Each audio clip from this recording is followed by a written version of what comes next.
roast beef with a green peppercorn crust. I'm going to slather this roast beef with a delicious glaze, and that entails beginning with one of my favorite ingredients, mustard.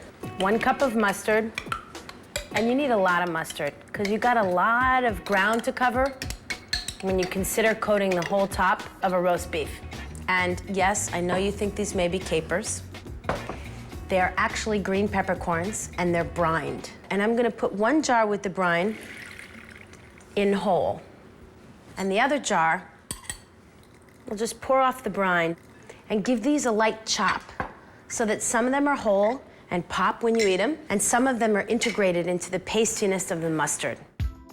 For me, they have a little bit of a taste that reminds me of mustard. So they have a little tang, a little acidity. It's gonna go wonderfully on the crust of this roast beef. So now that they're chopped and broken into smaller pieces, I'm gonna combine them with the whole green peppercorns and the Dijon mustard, plus that delicious brine that came with the peppercorns. And we'll whisk that all together. They really start to release their smell. It's wonderful. So to that, a little burst of freshness. This little bit of lemon juice will really counter the saltiness of the brine. And a little bit of olive oil, just to give it a little fattiness, in case that fat on top of the roast beef is not quite enough for some of us. This mixture, I'm gonna just slather it on top of the roast beef. And that reminds me, I want somewhere for all the extra drippings of this to go. I don't want them to be lost in oblivion. And there's only one solution: potatoes. I love Red Bliss. They're kind of waxy when they roast up. They have such a meaty and yet still tender and juicy texture. So we're gonna cut all of these potatoes in half and put them in the bottom of this roasting pan that is going to house our incredible roast beef. I want you to cut them lengthwise as opposed to crosswise, so we expose more flesh, and they'll be longer and more elegant looking once they're cooked.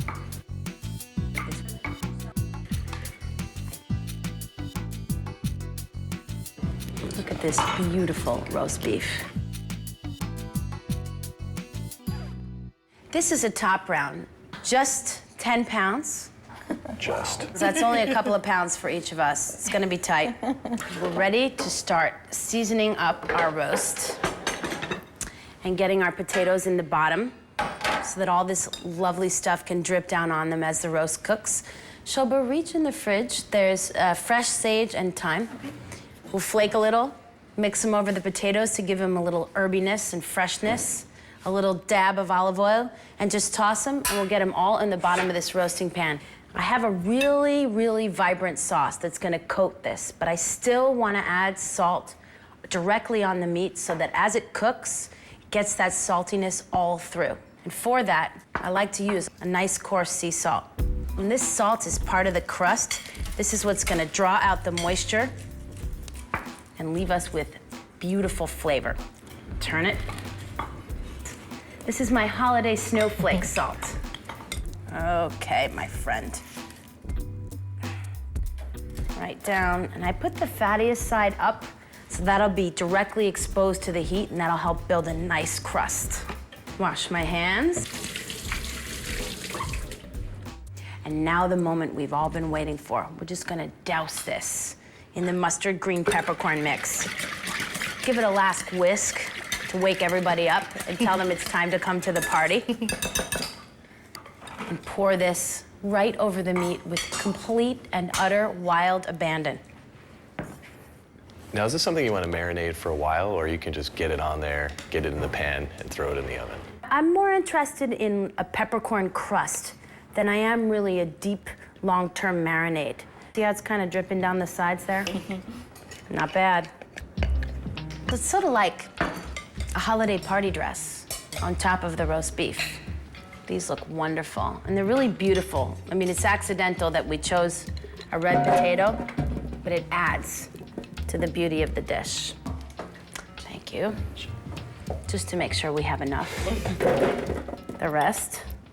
And we're just gonna lift this and dump truck it right on top of those potatoes. We're gonna get this going in a very hot oven, 20 minutes at 500 until we get a nice crust, and then we're gonna lower the oven to 350 degrees. The moment we've been waiting for.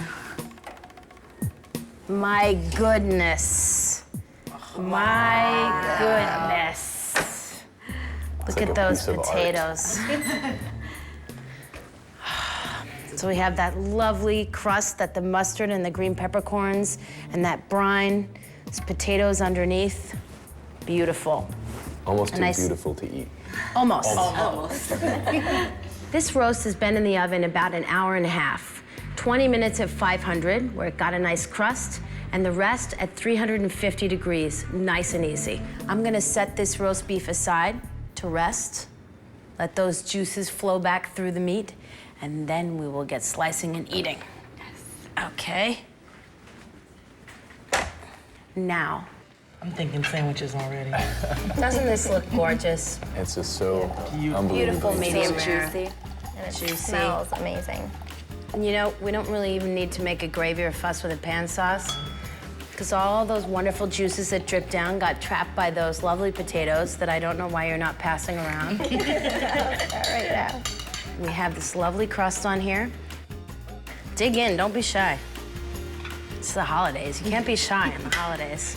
I swear mustard and green peppercorns were made for beef. They were made with beef in mind, I know they were. Such beautiful potatoes.